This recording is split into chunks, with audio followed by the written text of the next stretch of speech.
Bonjour et bienvenue dans ce 9e podcast d'AdLeads. Aujourd'hui, on va parler de 7 points clés d'un audit de compte Google Ads. Le premier point clé pour nous, c'est clairement le tracking. Il faut vérifier, être sûr qu'on traque les bonnes conversions et que le tracking soit en place correctement sur le site. Il est vraiment pas rare qu'on arrive sur des comptes qu'on audite où les conversions en fait sont des pages vues, sont des clics sur des boutons, des choses qui ne sont pas pertinentes pour le business. Une conversion, ça doit être un objectif business. Et on utilise souvent les colonnes personnalisées pour justement dissocier les conversions, les bonnes conversions des mauvaises conversions. Et très souvent, on a des grosses surprises, et le client aussi, sur finalement la rentabilité de la campagne directement. Donc voilà, premier point, le tracking. Le deuxième point, évidemment, on regarde globalement comment est constitué le compte au niveau de la typologie des campagnes. Donc, quelle est la part en fait des campagnes search, display, vidéo éventuellement pour voir comment effectivement est drivé le budget et mettre ça évidemment en relation avec les performances du compte. Est-ce qu'aujourd'hui sur le compte, il y a 80% de budget sur les campagnes search qui drive 80% des résultats, ou bien est-ce qu'il y a éventuellement trop de budget sur le remarketing ou le display qui mériterait d'être piloté différemment. Et ça, on peut le voir justement parce que le premier point a été validé puisque le tracking est en place. Et si effectivement il n'y a pas le tracking, on ne peut pas savoir d'où proviennent les performances du compte. Donc d'où l'importance du premier point après pour la suite de l'audit. Au niveau de la typologie des campagnes, on va aussi regarder finalement la maturité du client, la maturité du compte. Si on a effectivement uniquement des campagnes search, avec ça, on pense qu'il manque déjà une campagne de display remarketing. Si on a plusieurs campagnes search, dont peut-être une campagne branding, on a déjà une campagne qui est un peu plus mature avec un budget qui est peut-être un peu mieux géré. Si on a des campagnes vidéo, peut-être, c'est que le client il a déjà plus de maturité parce qu'il est allé chercher des conversions du reach sur YouTube. Il a peut-être des campagnes Performance Max, des campagnes Demand Gen. Bref, on va pouvoir voir un peu qu'est-ce qui a été fait, comment ça a été fait. Déjà d'avoir une vision globale du compte sur son avancement dans le chemin qu'est la constitution d'un bon compte Google Ads. Et après, effectivement, par rapport à ce paramétrage de campagne, on va aussi regarder assez rapidement quelles sont les stratégies d'enchères qui sont utilisées. Puisque une des questions à se poser, c'est est-ce que finalement je paye le bon prix pour mon trafic aujourd'hui? Est-ce que je ne paye pas trop cher parce que les stratégies d'enchères seraient mal paramétrées? Ou bien est-ce que je ne me limite pas au niveau de la diffusion parce que j'ai trop bridé en fait l'algo sur les stratégies d'enchères? Ça, c'est aussi une question importante liée au paramétrage. Exactement. Le point suivant, qui était extrêmement important, Google Ads, c'est de l'achat de mots-clés. C'est justement sur un compte de génération de leads, c'est d'aller voir les mots-clés. Ça permet de définir le ciblage, de voir quels sont les mots-clés qui convertissent, quels sont leurs coûts. Comme pour les campagnes, on va regarder quelles sont les performances. Est-ce que les mots-clés qui dépensent le plus génèrent le plus de conversions? Est-ce qu'on a des exclusions de mots-clés?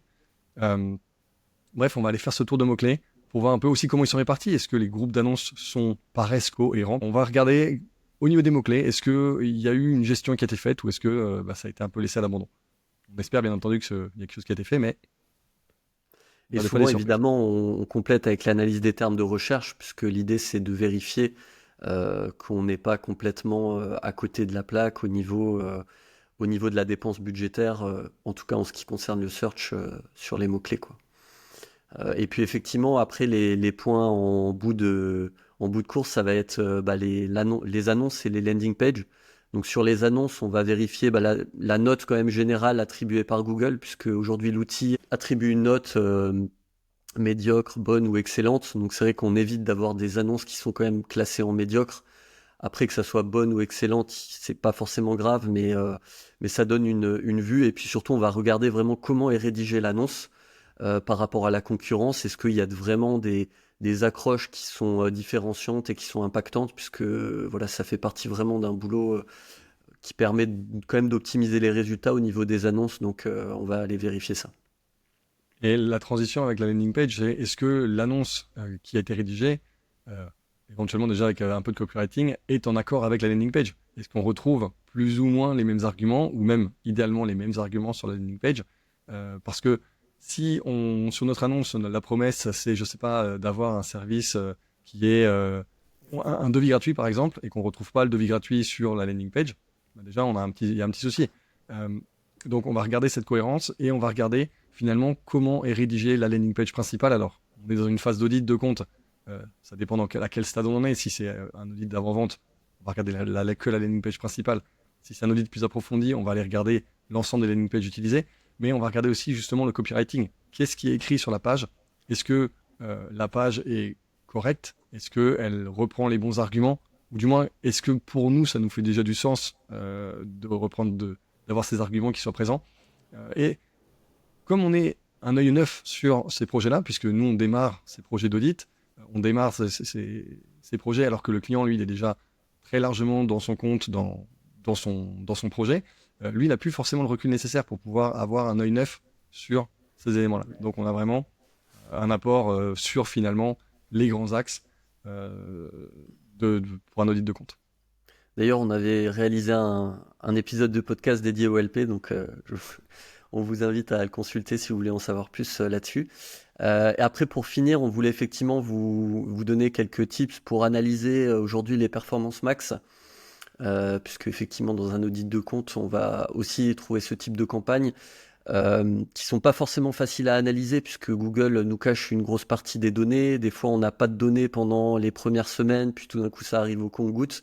Alors voilà, il y a plusieurs façons de faire. Nous, ce qu'on aime bien regarder, c'est les termes de recherche, parce qu'on a quand même des insights par rapport aux termes de recherche, et ça permet quand même de valider si ça semble cohérent, le premier point. Le deuxième point qui est assez intéressant, c'est de regarder les concurrents qui sont en face au niveau du ciblage de la perf max. Si vous avez des entreprises qui ne sont pas dans votre secteur d'activité, ou plus général et que vous êtes vraiment un spécialiste, vous avez potentiellement du budget qui est à côté. Donc voilà, c'est 2 points assez importants. Et le troisième point, c'est le ciblage. Est-ce que les ciblages au niveau des audiences est fait correctement? Est-ce qu'il y a un ciblage qui est fait? Est-ce que c'est fait correctement? Voilà, c'est un peu le troisième point qui du coup permet de valider si la campagne est a priori en tout cas paramétrée correctement. Bien, je pense qu'on a fait le tour. Tout à fait. Merci de votre écoute. À bientôt. À bientôt.